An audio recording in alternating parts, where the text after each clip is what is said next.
Greetings, beloved. This is a Tantric update, an energy report for the eclipse season this October 2023. This is for you if you are on the path of the sacred union, of inner union, sacred sexuality or sensuality, of exploring intimacy, knowing yourself in both the inner world as well as expressing yourself in an authentic relationship or relationships.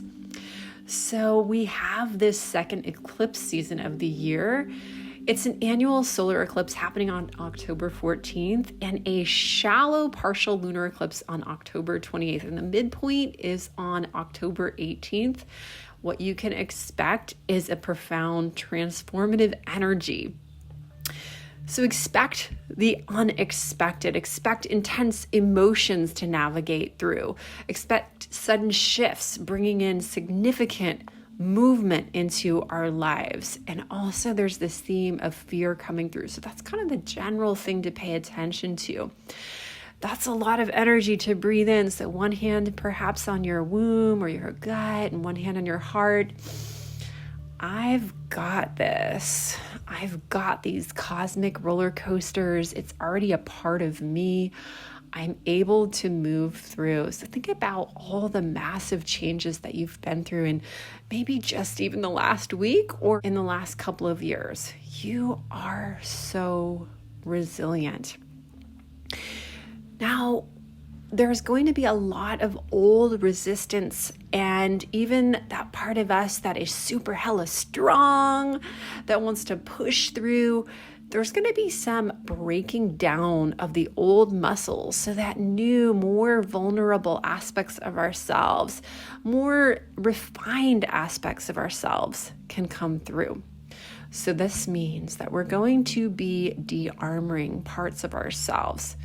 We have Pluto doing a happy dance as it stations direct, which is going to lift internal battles, weight off of our shoulders, and old paradigms and blueprints that have been in our subconscious mind, those family patterns, those shame patterns, those ways of operating from inner wounding, things that came up in our early childhood that have never quite grounded down. Those are coming down to earth. So this is a time in this de-armoring to up-level the amoring, the love frequency. If you have been pushing to get somewhere, slow down and be here now. This might be humbling. It might be like, wow, before I could have multiple orgasms and right now I'm not even turned on. I'm just feeling energetically stuck, or maybe it's anxious, or maybe there's fear, or maybe there's excitement. Whatever it is, can you feel it in your body and accept it? That can be a lot for some of us. So even if it feels like you can't do that, you're struggling with that, can you embrace what is there? The struggle, the pain. Maybe you're somebody that's been wanting deep intimacy and connection, and you've been studying this stuff, and you just got left by your lover, your best friend, or some situation where it's your ugly head, and you're like, oh gosh, I thought I was done with this. Here's my past childhood wounding coming up again. Here's my dissociation patterns. Here's my version of my mother showing up again in this person who's criticizing me or abandoning me. Here's my shutdown in my body. Here's me hating my body image. Like all of this, it's connected to this eclipse energy because this celestial event is bringing out old themes that are no longer in alignment. And that's why it's so helpful to breathe into it. You could say breathe through it, but before breathing through it and trying to push it away and trying to turn it into like fast moving kundalini, can we breathe into it? Because there's a part of us that is stuck in the past. The child in us that was never fully held. And we might think, well, what does this have to do with a sexual energy reading, a report on my sensuality and pleasure?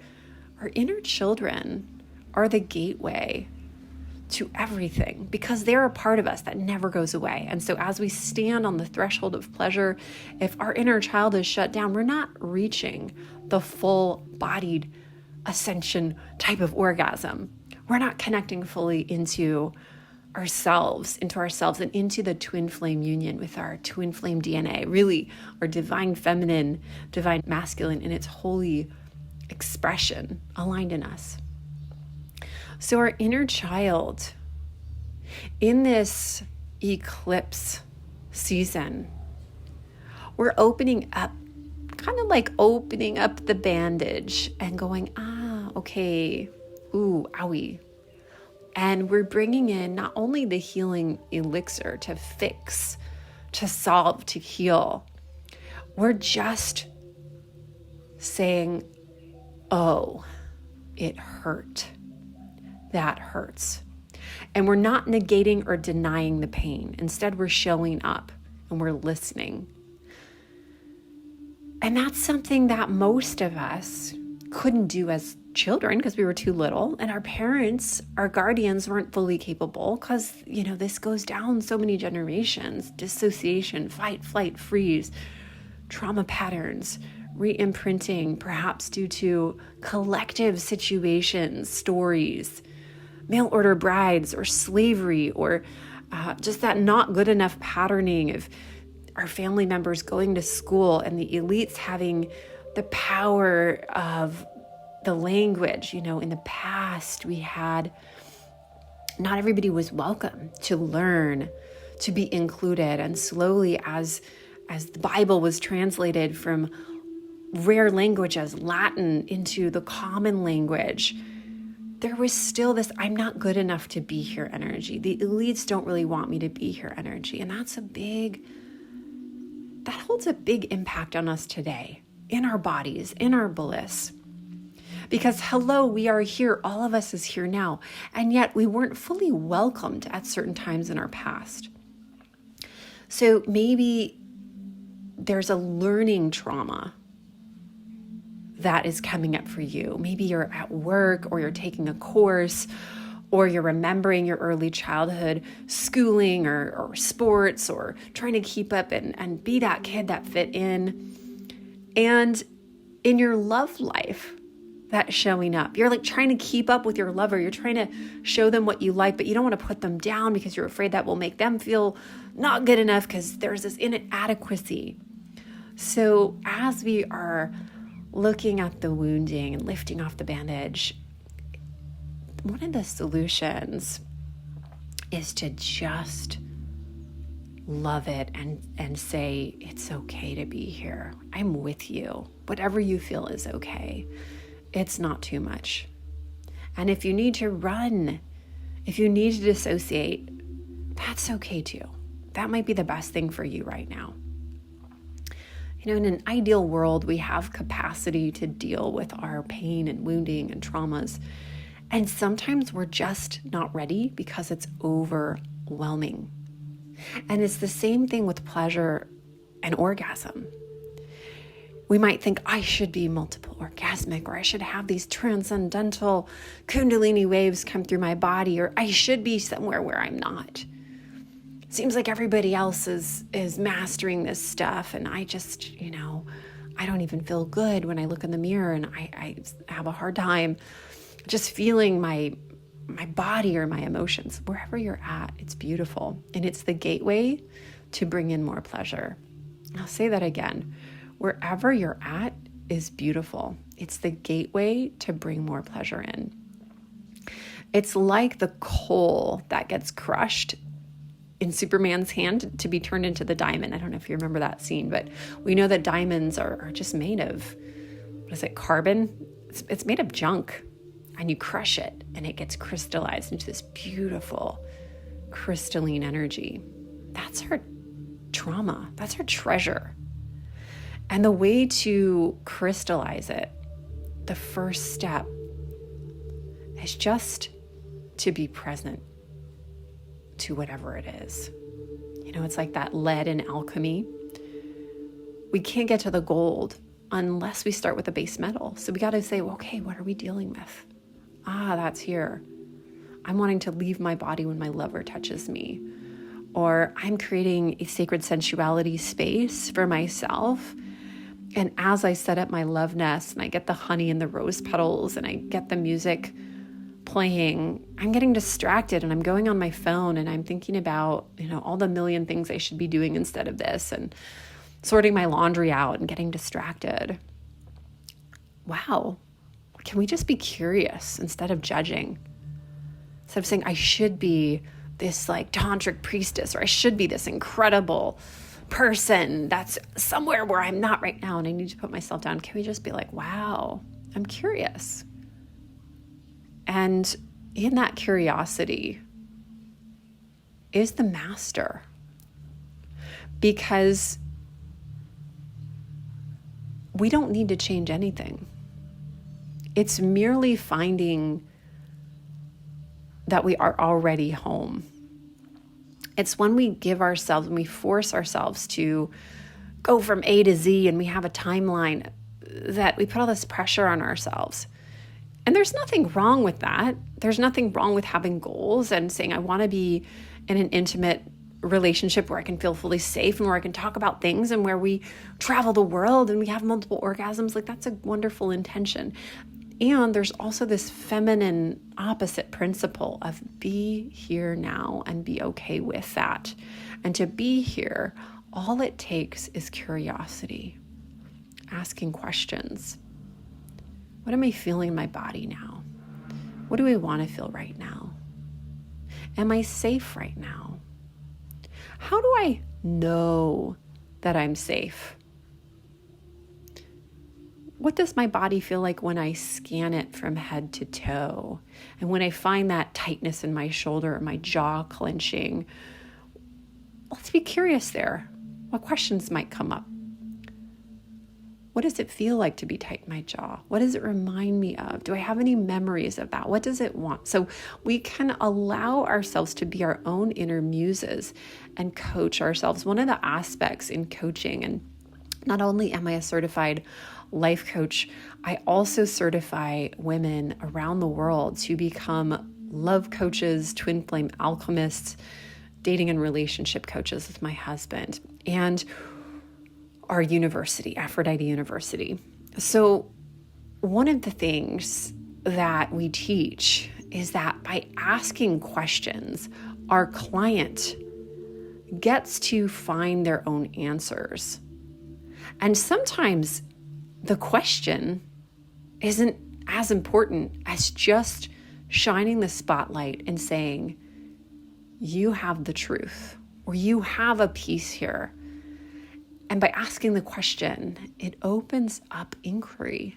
And by inquiring, all these sensations or memories or ideas can come in.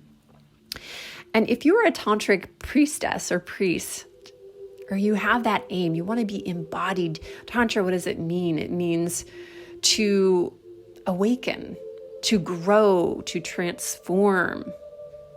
In a sense, it just means to be an embodied human who's on a healing path, a transformative path. This can be sexual, or it can be completely beyond the sexual. It can be spiritual, it can be energetic, it can be embodied in sensuality, it can be what you want it to be, whatever growth is for you. So if that's you, if that describes you, you're somebody who is on a tantric path, a path of growth, a path of transformation, awakening, then it requires us to continually study what is happening in this moment. And does this moment align with what's going on in my outside reality? The inner and outer, do they align? So let's say during this eclipse, you are noticing that there's a lot of stuff emotionally up for you, as there probably will be. Maybe you're triggered by someone who hasn't called you back, or you're triggered by someone because you've cut them out of your life because they kept on letting you down or leading you down a path that you didn't want. So when you go into your tantric space, maybe you create a sacred self-pleasure session where you're massaging yourself or anointing yourself with essential oils, or you're feeding yourself fruits naked in bed, or tickling yourself with a tickle feather, or maybe you're even doing this with your partner or a playmate that you feel safe with, a healer that you feel safe with, friend, whatever that is. So you can explore, what am I feeling emotionally? Where am I feeling it in my body? What charges might be there? What is activated in me? Any triggers? And then ask questions like, does my outside world right now,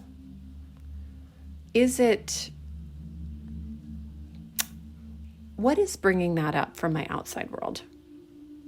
Like maybe it's that person that didn't call you back and you're like, gosh, I feel this clenching in my jaw, or I feel like I'm out of my body. What is in my outside world that might be triggering this? And a lot of the time, what's happening in the present moment in a trigger, it's linked back to our early childhood love blueprints. So for example, gosh, that person's not texting me back. I'm feeling anxiety in my gut, my third chakra area. My tummy feels a little like queasy. Let's say someone has that response. Okay, cool. I'm curious about that. I'm seeing that. You can start asking questions. What does this remind you of in your early childhood?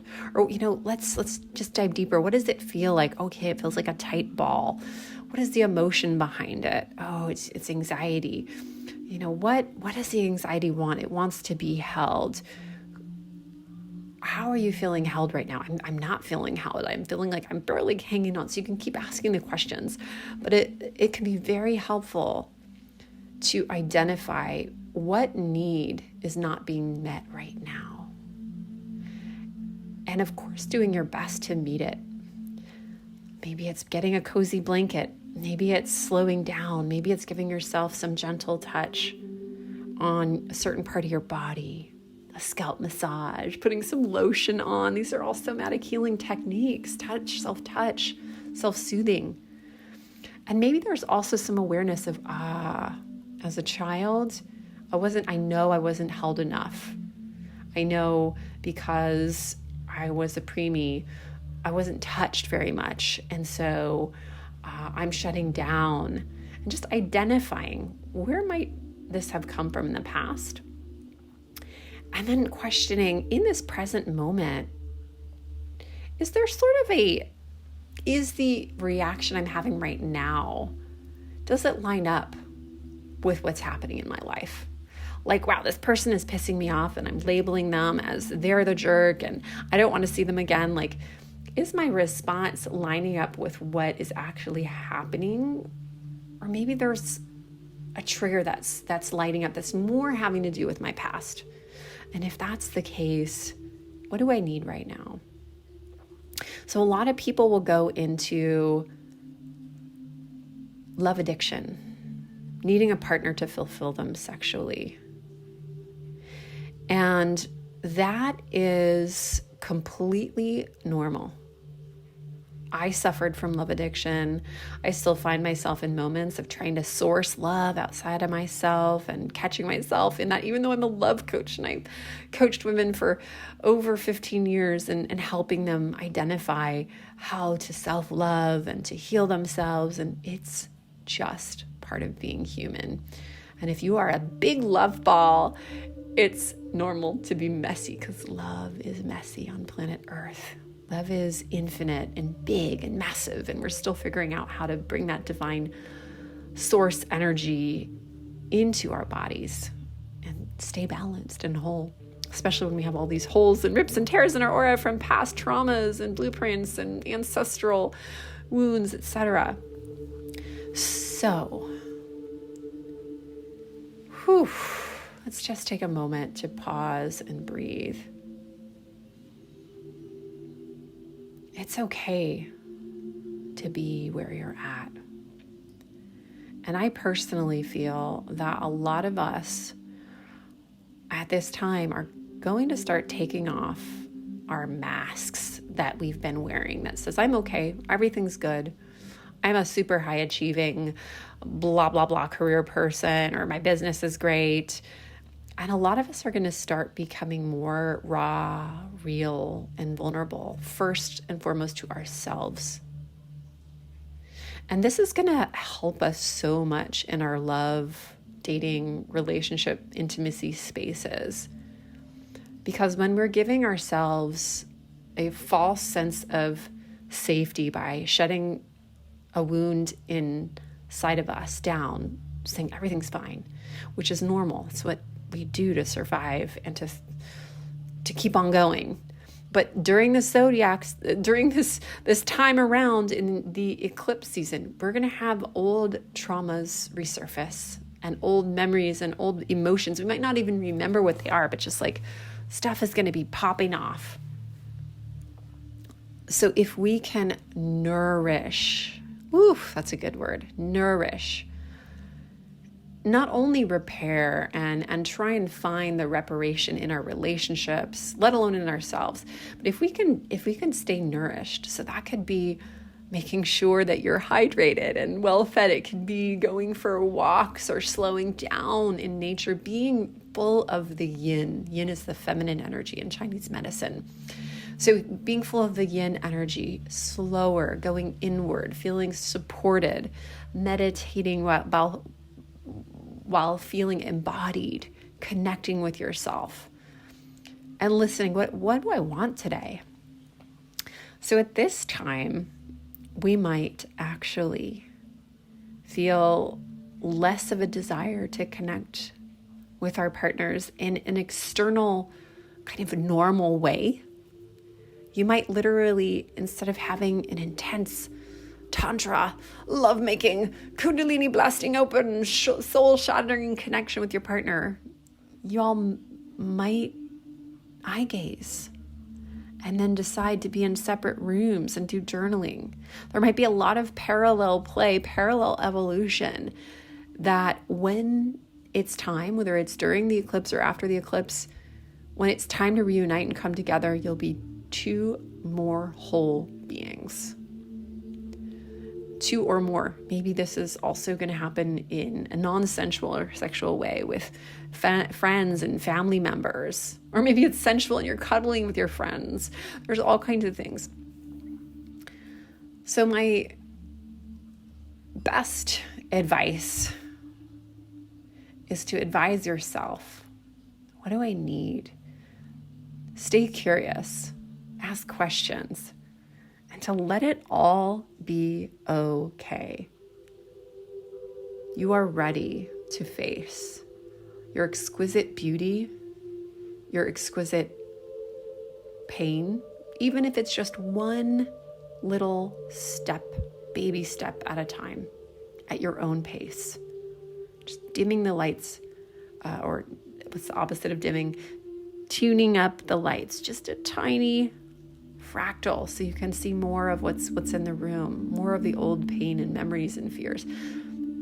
And you are on a path to illuminating the pain so that it alchemizes into pleasure, where it will all make sense. And it will start to connect and build into a more and more positive and pleasurable energy. So go slow until you're ready and it's natural to pick up the pace and give yourself that sweet embrace. Thank you for joining me today. I'm Dr. Amanda Noelle, Twin Flame Alchemist, founder of Aphrodite University. You can follow me on Instagram. You can subscribe here. You can follow me on TikTok. And I look forward to seeing you in the next video. Namaste. Namaste.